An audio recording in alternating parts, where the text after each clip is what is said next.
When the guys at Olight contacted me and said, we're about to release some new products and we're going to have a bit of a sale. We're keen to hear your feedback, and if you feel like putting a video together, that'd be fantastic. And I said, well, you've timed it pretty well because I'm in lockdown. I can't go for a shot, can't go for a hunt. So by all means, send them down.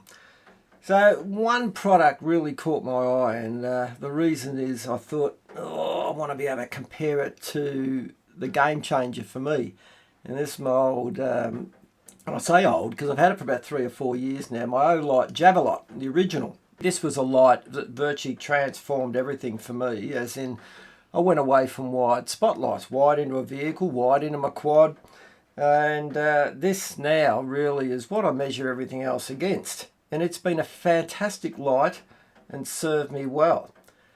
So when this new little baby, this little Warrior X Turbo arrived, I'm thinking, I can't stack up, it's smaller, it's fat and chubby, it can't be as sleek and as smooth as the Javelot. And a little bit of testing I've done so far, it's sort of, it's definitely right up there. What are the major differences? Well, I'll go through that right now.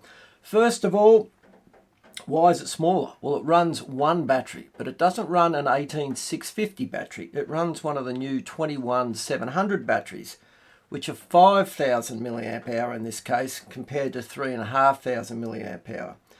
So that's a significant change, as in you got more grunt in a smaller package. And I know this is not the first Olight to do this, but it's the first Olight that I've had that does it, and that is the way you charge it. This just clicking onto the back like that is just fantastic. USB, 2 amp, about 5.5 hours to fully charge it from empty. But also what it does is when you whack that on there and you've got it plugged in, that will be red while charging and turn to green when it's fully charged. So that in itself is a great idea. It means that you don't have to have a separate battery charger to be able to charge your battery. You still can if you choose to do that, but it just means you can top it up all the time as well. The other major difference is it's single button operation, and basically it's just 2 settings. Minimum, which was half a press or a light press, is 150 lumens, and a hard press gives it full power, which starts off at 1100 lumens and then slowly works its way down. And as it does work its way down, once it gets to 20% or lower, it's got a vibrate function, and it'll start to vibrate more often the lower it gets, to give you a little bit more of an idea when your light's getting lower. Obviously you're going to notice a reduction in light, but when you're on the low power at 150 lumens, then it's got about 12.5 hours, I think. So it's pretty full on. So I haven't been able to give it a full test as far as battery duration. I'll put up all the specs at the end of the video so you can have a read through it.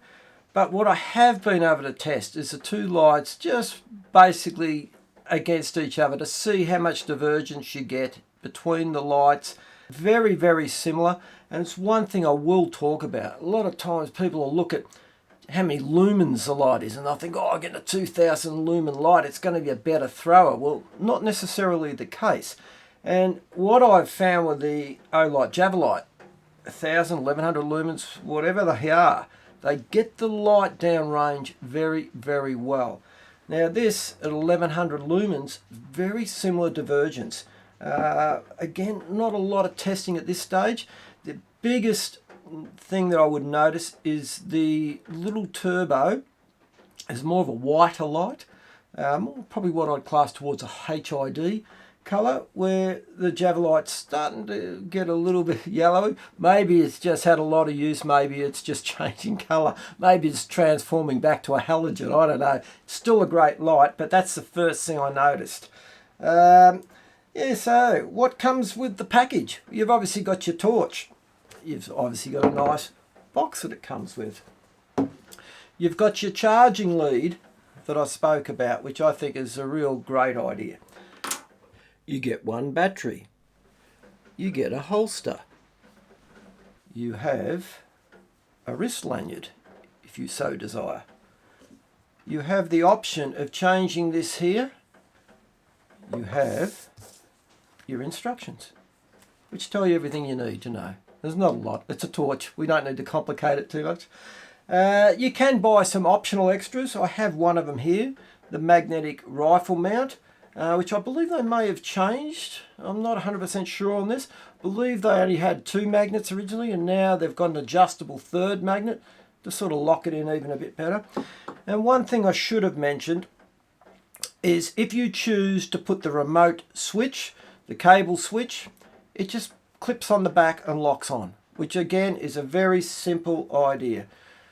The actual torch itself so far, yeah, I'm not going to call it too early, but it's right up there with the throwing capability of the Javelot. And if it serves me as well as this has over the years, I'll be a happy camper. So they've got a bit of a sale. That's Olight. I'll put up the link to that. Definitely worth a look. I think they got 40% off on these. So yeah, and I think they've got some sale on a lot of their lights. So definitely worth having a look. Thanks again for watching, guys. And yeah, I'm keen to see how this goes long term.